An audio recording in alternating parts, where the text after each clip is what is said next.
Hi, hello again. My name's Seth Wittenberg. We'll be talking about the Developmental Learning Theory 2, part of our course. And this will be exploring Erikson's psychosocial development and social emotional development. So, kind of an overview.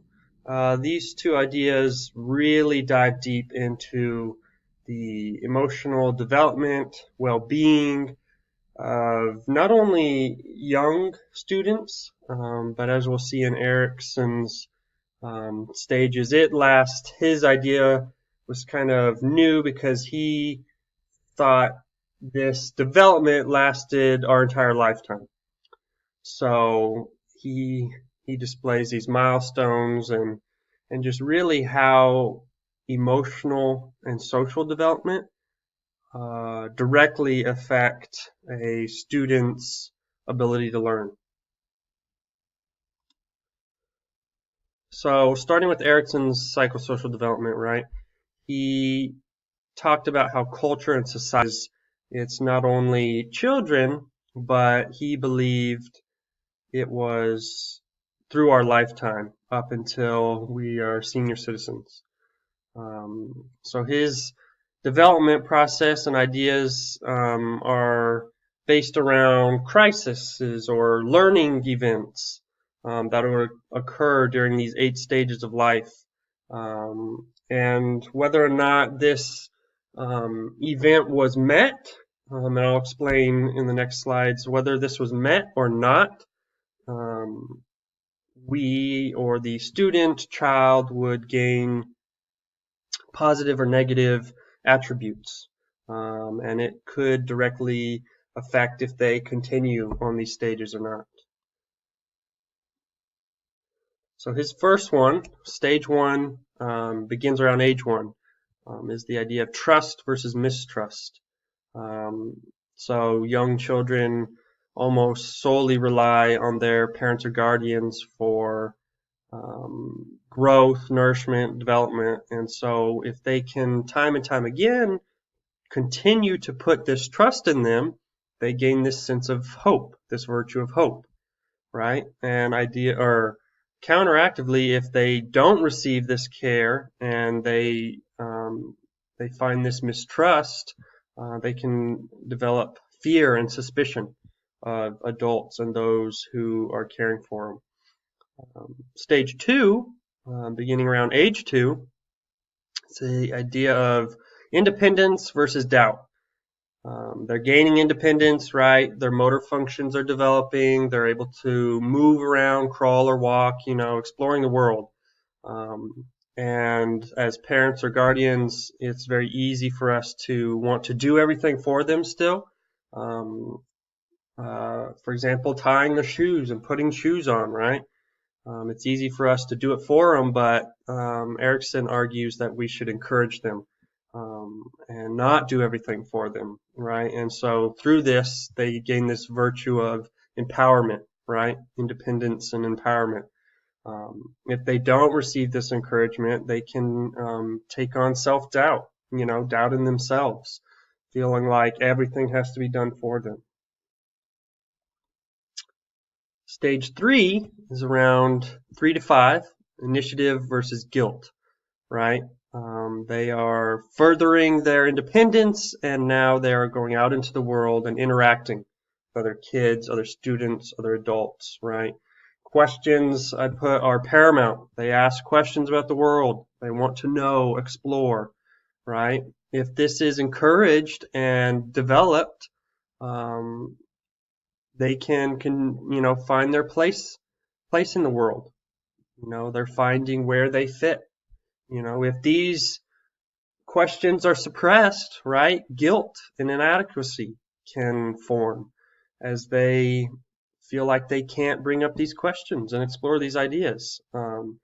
He mentions here also that there's a balance that needs to happen, right? Because they need to learn self-control. They need to learn where those boundaries are. So it's not necessarily stifling these things, but knowing where those healthy balances are. Stage 4, ages 6 to 12, is industry versus inferiority, right? I put teachers are important here because they began to bring these higher concepts and these tougher subjects to the children. And if these children are supported, right, with equity, every children's different, getting the level of support they need, if they can get that, they gain a higher self-esteem, right? And as they go past these stages, they aim for greater things, greater goals, right? They feel empowered and industrious, right? If this is suppressed, they don't get the needs. They don't get the support they need on an individualized basis, right? They may feel inferior or less competent. I know this happens in all subjects. An example is math, right? If they don't get that that support they need in learning the concepts of math, they may feel less competent, and that can affect them as they go through these stages. They feel like they can't learn. Right? This is also another area of balance where they begin to learn modesty. As they learn these higher things, they have to be humbled a bit and learn that you need to support your classmates and your peers and not make them feel inferior as well. Stage 5, around ages 12 to 18, teenagers. This is huge. Identity versus role confusion. Erickson believes this is one of the more critical stages. This is where ideally the individual has gone through all these stages before and they're really exploring the future and becoming independent. They believe as they look at the school, their career, their life plans, they begin to piece these things together and try to find where they fit in, defining themselves. If this is done successfully, they have the support they need, they can accept themselves as unique and become confident in that. If not, they may become rebellious, unhappy, as they are confused about their role in life.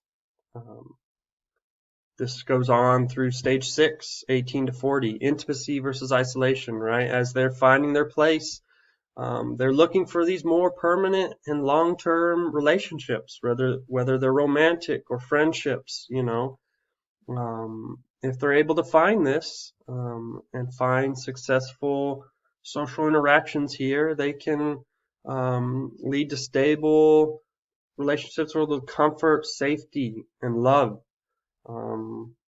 Counteractively, if not, and they're not able to learn from these connections, it can lead to isolation.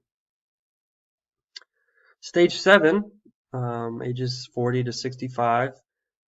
Here is generativity versus stagnation.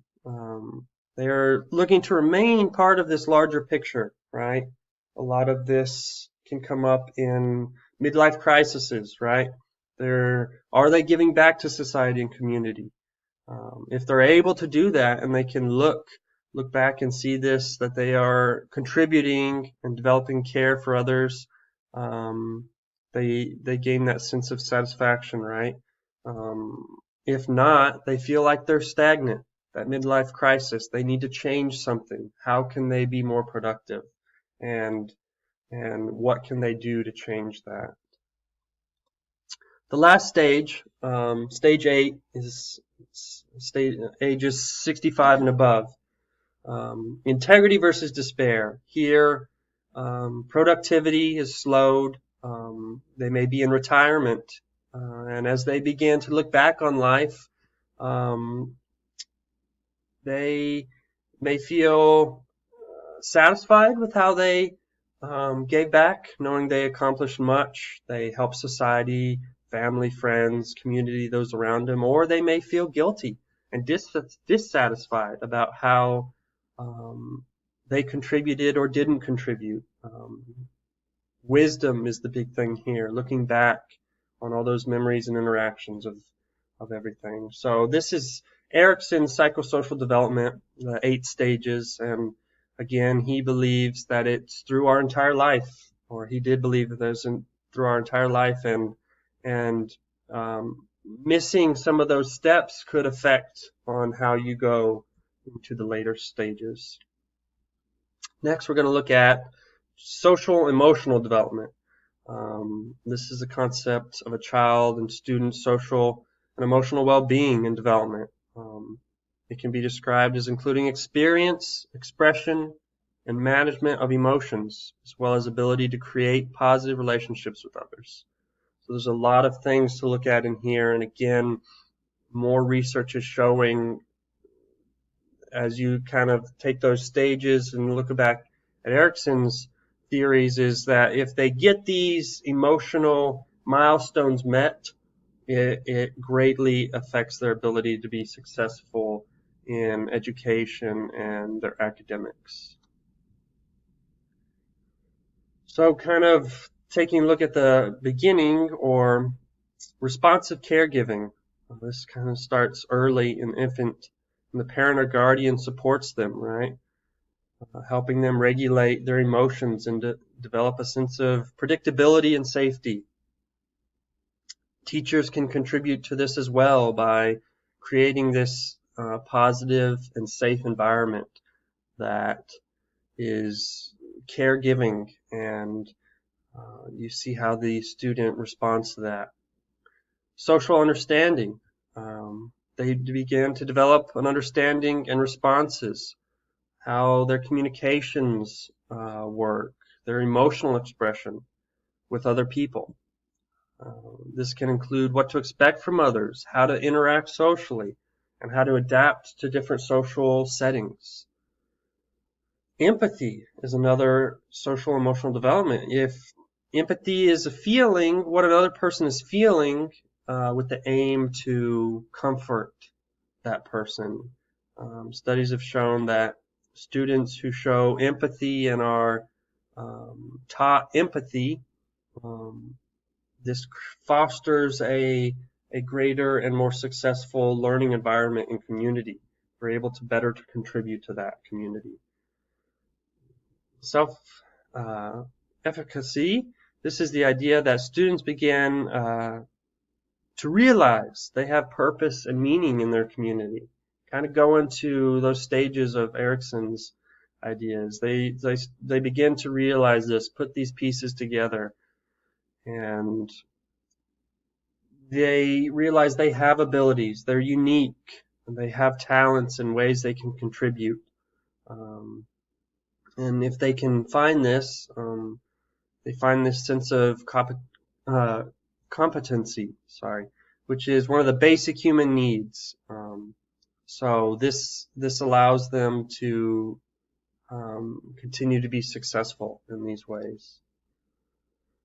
Temperament is big to control and to teach. It's demonstrated early on how the infant and adult are able to effectively communicate together. Teaching this helps when the student gets in these communities, these learning environments, or even out of socially, friends out of school, that temperament. This is, I think, greatly affected by their emotional security, right? How they have developed their relationship with their parent or guardian. Is it close? Is it not close? Are kind of those emotional needs met? This helps them with their temperaments, right? And their emotional regulation. If they have security, they're more able to regulate their emotions and understand what emotions they're going through.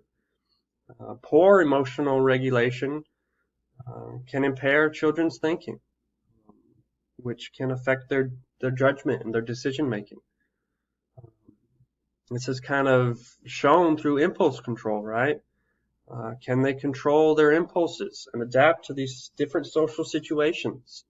I think this comes up a lot with the changing of grades from 5th to middle school or middle school to high school, right? Adapting to these different social environments. And lastly, we've got sense of self and affective, right?